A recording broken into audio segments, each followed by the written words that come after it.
Hi అండి, నేను మీ Anusha. Welcome back to DV YouTube channel.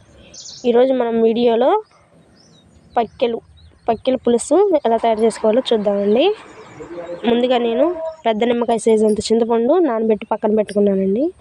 చూడండి, చిన్న పక్కెలు తలకాయలు చక్కగా తోకలు అన్నీ తీసేసి క్లీన్ చేసుకున్నాను. తర్వాత నేను కొంచెం లోతు ఎక్కువ ఉన్న సట్టి లాంటిది తీసుకున్నానండి. దాంట్లో 3 టేబుల్ స్పూన్ ఆయిల్ వేసుకొని 2 రెమ్మల కరివేపాకు, అలాగే 2 పచ్చిమిర్చి చిన్న ముక్కలుగా కోసుకున్నవి, ఉల్లిపాయలు కూడా ఒక పెద్ద ఉల్లిపాయ ఒకటి తీసుకున్నానండి. తీసుకుని కొంచెం వేగనివ్వాలి. 2 నిమిషాలు వేగిన తర్వాత దానిలోకి ఒక 2 టేబుల్ స్పూన్ కారం కూడా వేసుకోవాలి. వేసుకుని కొంచెం బాగా ఒక 2 నిమిషాలు వేగనివ్వండి. తర్వాత ఒక 1/2 టీ స్పూన్ పసుపు కూడా వేసుకుంటున్నాను. దీని తర్వాత రుచికి సరిపడా సాల్ట్ కూడా వేసుకుని ఒకసారి మొత్తం కలుపుకొని ఒక 2 నిమిషాలు బాగా వేగనివ్వాలండి. చూడండి, ఈ విధంగా బాగా కలుపుకొని బాగా వేగనివ్వాలండి. చూడండి, బాగా వేగనివ్వాలి. ఈ విధంగా వేగిన తర్వాత మనం ముందుగా నానబెట్టుకున్న చింతపండుని బాగా కలిపి ఆ రసాన్ని పొయ్యాలండి. చూడండి, 2 గ్లాసుల చింతపండు రసాన్ని పోసేసానండి.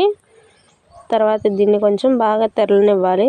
చూడండి, ఈ విధంగా బాగా వాటర్ అనేది తెరలనివ్వాలి. ముందుగా అనేది మనం చిన్న చేపలు కదండి వేసేసుకుంటే ఊరికే చితికిలు అయిపోతాయి. అలా కాకుండా ఈ విధంగా చేస్తే చేపగానే ఉంటుందండి, చిన్న చేపలైనా. చూడండి, ఈ విధంగా కొంచెం పులుసు బాగా మరిగిన తర్వాత మనం ముందుగా శుభ్రపరిచి పెట్టుకున్న ఈ పక్కిల్ని వేసుకోవాలండి. ఈ విధంగా చేపల మొత్తాన్ని కూడా వేసేసుకుని మనం కదపకూడదండి, అలా వదిలేసేసేయాలి ఒక 5 నిమిషాలు. ఇవి కూడా బాగా పులుసులో ఉడకాలండి. చూడండి, ఈ విధంగా మొత్తం కూడా వేసేసుకున్నాను.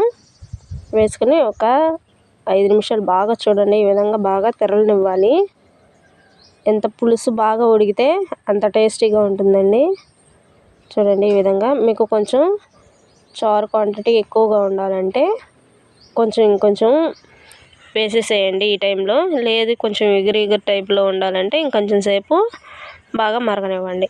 చూడండి, ఈ విధంగా కొంచెం మరిగిన తర్వాత నేను ఒక 2 టేబుల్ స్పూన్ అల్లం వెల్లుల్లి పేస్ట్ వేసుకుంటున్నాను.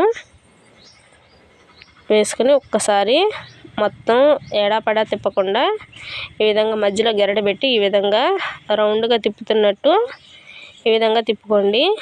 చూడండి, చేప ఎక్కడా కూడా విరగలేదు, ముక్కలు అనేది అవ్వదండి ఈ విధంగా చేస్తే. చూడండి, ఈ విధంగా ఇంకా చారు బాగా ఇనకనివ్వాలండి.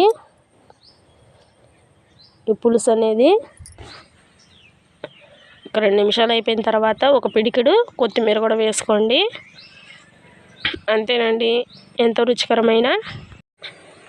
రుచికరమైన పక్కెల పులుసు రెడీ అయిపోయిందండి.